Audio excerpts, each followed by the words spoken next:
I'm Rhett Jesse, and today we're going to talk about the Metrix Digital Proximity System.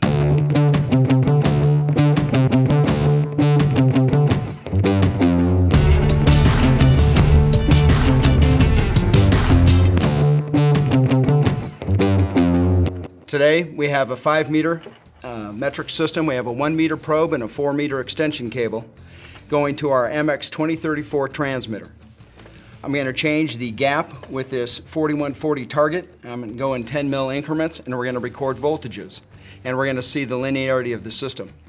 We will then change out the cable and go to a 9-meter system, and then we'll change the configuration within the DPS to a 9-meter system. And then we'll see if that's linear. And that's really our test for today, and that's what we're going to do right now. So to do that, I'm going to go ahead and connect the DPS system to the computer, and you do that with the USB connection that's on the bottom. Now this is usually covered by a DIN rail mounting inside your cabinet. So if you need to do this in the field, you remove that DIN rail mounting, you remove the 3 screws that we have, and then you can get access to that USB connection. So we have a special plate on it right now, and we're going to connect through that plate. But in the field, you just take this off, you connect, you make your changes, and then you put the DIN rail mechanism back on. All right, so I'm going to go ahead and connect to it. And you want to press that USB in there firmly. And then we'll go ahead and start the software. Now the software will actually read what's on the DPS unit. So on the MX2034, it'll bring in its transmitter configuration, which we can change, but whatever is built from the factory, that's what it comes in on. So we can see here that it's an MX2034, its position, it's a MX8030 probe tip, 4140 steel, 5-meter system, and it's presently on 10 to 90 mils. So what we want to do is we're going to keep this configuration, and let's just see if it's linear. Well, to do that, we use the tuning and verification tab. You just click on that, and we can start recording voltages. And this is a system right out of the box. It should be well within the API standards, 190 to 210 millivolts per mil.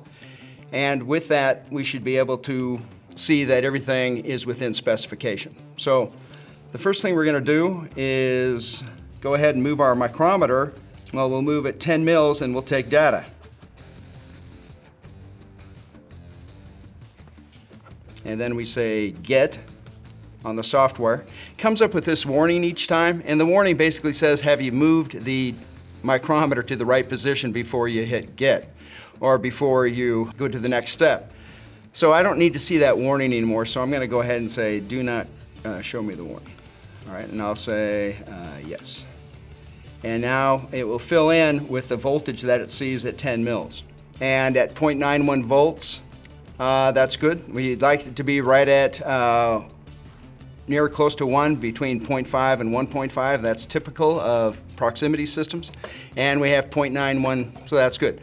So we're going to move in 10 mil increments. With a slope of 200 millivolts per mil, we're going to go from 0.91, we should go to 2.91, or close to that, within 5% of that number.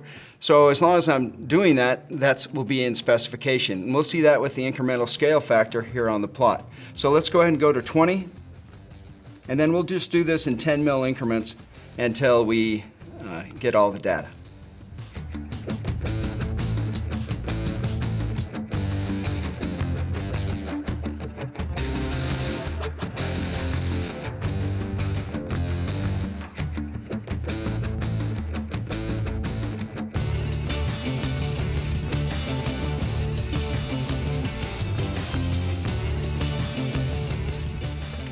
On this last point, which is 100 mils, it's actually not required by the specification, API 670.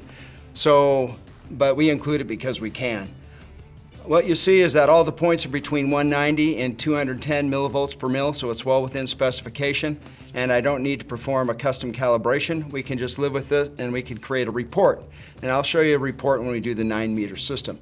But what I'd like to do now is, since we know this is linear and it's well within the specification, and our deviation from straight line is between 1 and -1, that's what we wanted. Everything is within It's what we wanted. Now what's great is we're going to go ahead and change this from a 5-meter system to a 9-meter system. Then we'll change the configuration and run it again. And that's with using the same digital proximity system unit, the MX2034. We can do this with the driver as well, the MX2033. So you can do this with either the driver or our transmitter. All right. So let's just go ahead and make out that cable change. We'll go ahead and do that.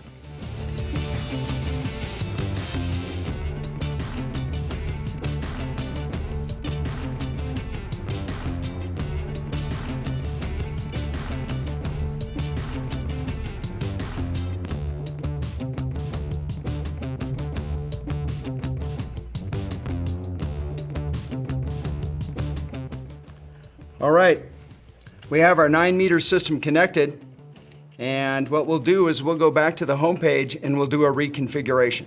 So we can see it's still set up for a 5-meter system. What we're going to do is we're going to change the configuration of the DPS unit. So we'll change the configuration, go down to system length here, and what's nice about the digital proximity system, we can actually change lengths for an MX8030 or MX2030 probe in 1-meter increments. What that means is you could have a cable length other than 9, you could have like 7.6, and the system would still work.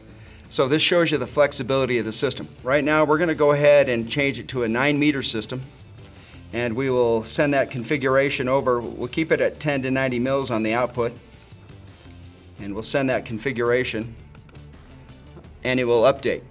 And as it updates, it will basically put in a new calibration curve for what needs to happen for a 9-meter system versus a 5-meter system. Say OK. And now you can see that we have a 9-meter system length in the home screen. And we'll go and do that tuning and verification step again. Now in this case, since I changed the system from what was in the factory, I'm going to do this tuning step. So I'm going to basically open the probe gap to where I have no interference with the 4140 target, and I'm going to basically get a data point. So I say offset. And what that does is it really sets the top end of the calibration curve. I'll say yes. And it takes a few seconds to do that, and it will come up and tell me when it's done. And then I'll move the micrometer to 10 mils, and we'll get the 1-volt check, and that will really set our linearity for the system. And that's what's nice about the system is you can make custom changes, and you can get pretty close with just the 2-point calibration, and then we'll do the verification. If it's not perfect, we'll do a custom calibration. Okay, so I'm at 0. I'm going to go ahead and go to 10 mils, and then I'll do the 1-volt check. I'll say yes, and then output will become 1 volt. Okay, we know we get these warnings. I'm going to go ahead and say, do not show me the message again. And it will fill in, and we should start close to 1, and then we'll do 10 mil increments and demonstrate linearity. Okay, we've just adjusted for 1 volt, and now you can see it's very close to 1 volt, 0.999, which is very close. And what we'll do is we'll adjust every 10 mils and check for linearity.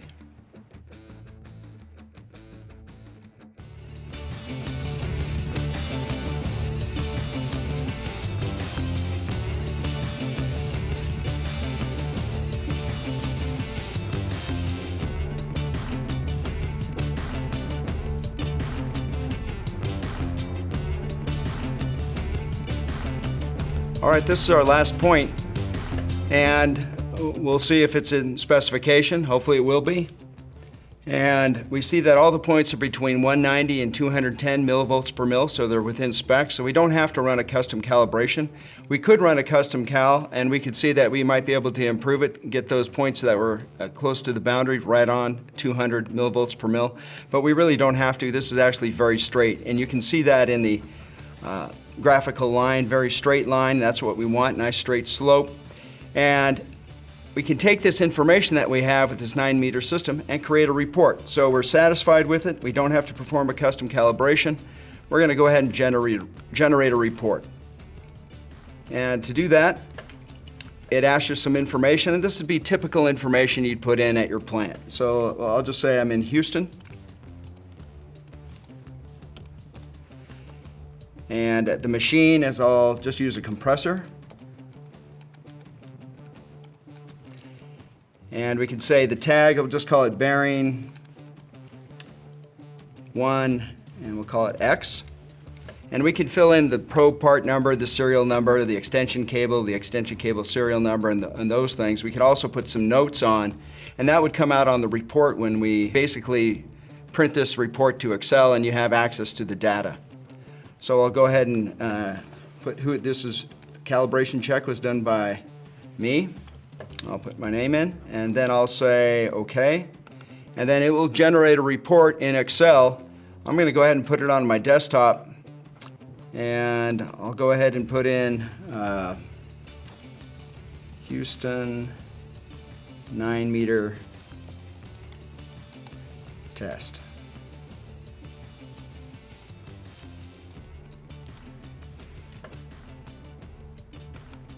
I'll save that. Say OK. And then what I can do is I can go look at that on my desktop for the Houston 9-meter test. I found it.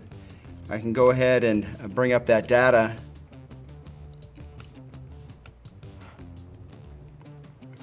And you can look at the report.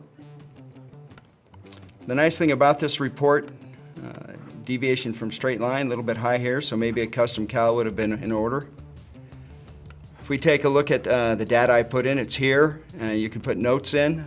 And this is still, you can still type into this report if I needed to. I can amend this report here.